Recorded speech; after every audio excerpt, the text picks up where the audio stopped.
नमस्कार, मी Rashmi. Deshonnati news bulletin मध्ये आपले स्वागत आहे. जाणून घ्या आतापर्यंतच्या ठळक घडामोडी. अयोध्या येथे आज पंतप्रधान नरेंद्र मोदी यांच्या हस्ते प्रभू श्री रामचंद्रांच्या मूर्तीची प्राणप्रतिष्ठा करण्यात आली. त्या पार्श्वभूमीवर नांदेड शहरात अयोध्या अवतरल्याचे चित्र निर्माण झाले असून ठिकठिकाणी विविध धार्मिक कार्यक्रम आयोजित करण्यात आले. अयोध्येत रामलल्लाची प्राणप्रतिष्ठा मोठ्या उत्साहात संपन्न झाली. प्राणप्रतिष्ठा सोहळ्याच्या पूर्वसंध्येला परभणी जिल्ह्यातील श्री क्षेत्र त्रिधारा देवस्थान येथे भाजपच्या वतीने भव्य दीपोत्सव साजरा करण्यात आला.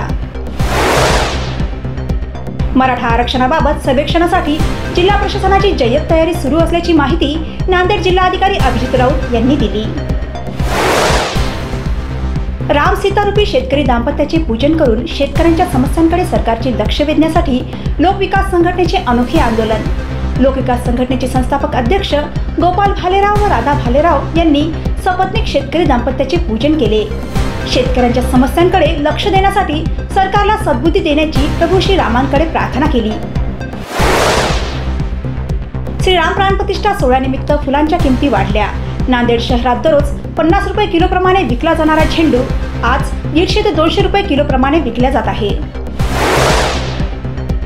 भंडारा जिल्ह्याच्या पवनी तालुक्यातील पवनी सावरला रस्त्यावरील धानोरी गावाजवळ भरधाव कार पुलावरून गोसे धरणाच्या उजव्या कालव्यात कोसळली. कारमधील 2 जण जखमी झाले. आज सकाळी 11:30 वाजताची ही घटना आहे. जखमींना उपचारार्थ जिल्हा सामान्य रुग्णालयात दाखल केले असून कार चालक व सोबत असलेल्यांनी मद्यप्राशन केल्याचे बोलले जाते. याचबरोबर हे बातमीपत्र येथे संपले.